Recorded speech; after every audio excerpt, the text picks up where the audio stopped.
Bear and a Bear here, and this is going to be another video for the Walking Dead survivors.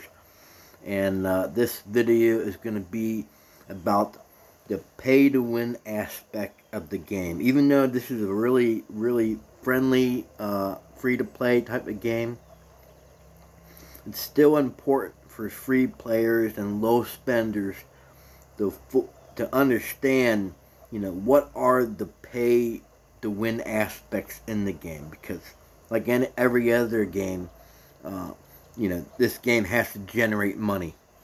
So, what is obvious is probably, the VIP level system. They call it Elite in this game. The other thing is going to be the gear. They had the gold gear that, I don't know what it costs. It costs a huge amount, like $3,000 for all the pieces you need. Which is like, it's really heavy pay to win on that. I disagree with the whole gold gear thing. I think if they were that desperate to get that kind of money from people, they should have done that. They could have held off on that and made the game a little bit fair in the beginning. The problem with that type of gear is if you get a big spender, he gets a full set of that gear on all three of his survivors. I don't think you can even counter that unless you got that gear. So, what I wanted to really go over in this video, which I seem to notice the most that people don't fully understand, what makes a huge impact on fighting other players is the stats. You have the attack, defense, health, speed, damage dealt, damage taken. Okay, damage dealt, damage taken, that's going to be, I think, is mainly on the vehicles. The RV gives you the damage dealt, and the bus gives you the damage taken. And I had the bus in my formation, so as you can see, it was a negative 1.7 damage.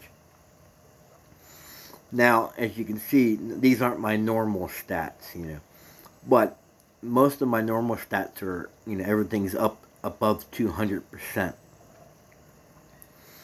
And attack is, your damage. Defense is kind of like your armor, how much, how much of a resistance damage you can take. Health is, the amount of health you can take. Survive, your troops will survive before they get wounded or die. Speed is all the same for all the units, all the tiers, except for T10. T10 has the fastest speed units, and they will always attack first. So that's why it's important when facing T10 to always never face a T10 if you have T9. Wait till you have T10 before you try to fight other players with T10.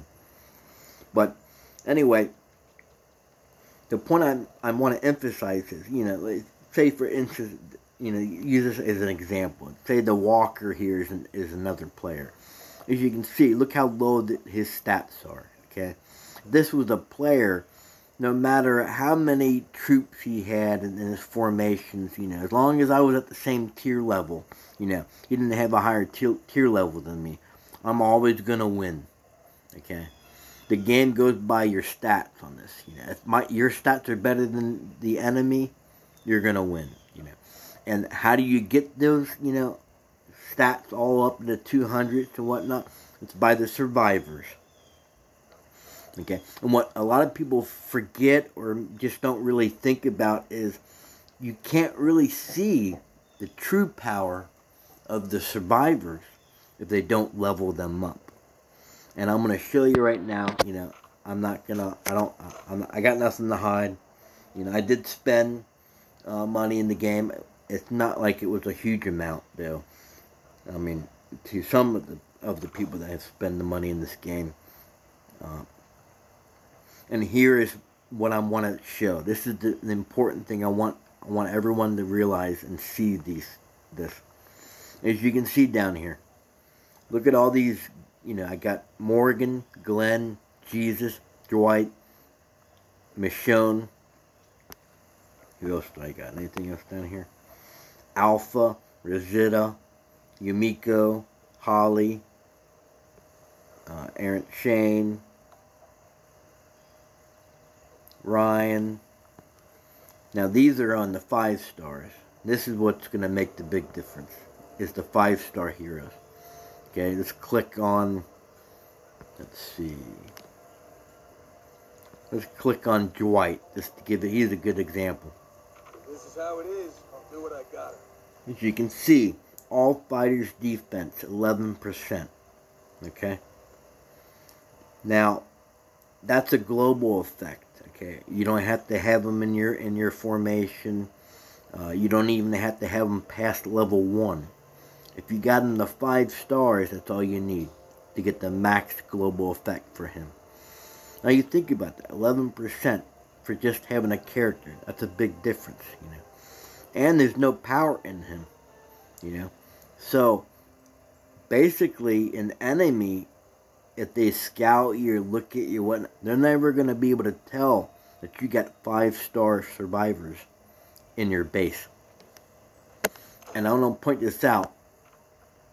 As you can see, I got quite a bit of 5-star heroes, survivors.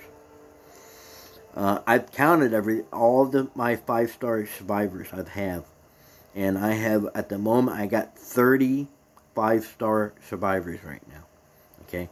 And you would never be able to know that if it wasn't because I told you. So, that's what I want you to take from this. Is, you can tell what people's tiered troops they have and whatnot, but if you're in a fight with another player with the same tiered troops, same kind of survivor crew, whatnot, you're never really fully gonna know how strong they are until you actually fight and look at the battle reports and see who's got the better stats. So anyway, I hope that this kind of gave you an idea of some of the hidden aspects of pay to win that you wouldn't normally see or even be able to think about because you don't see it. Anyway, this is Bear and a Bear, and I'll talk to you guys later.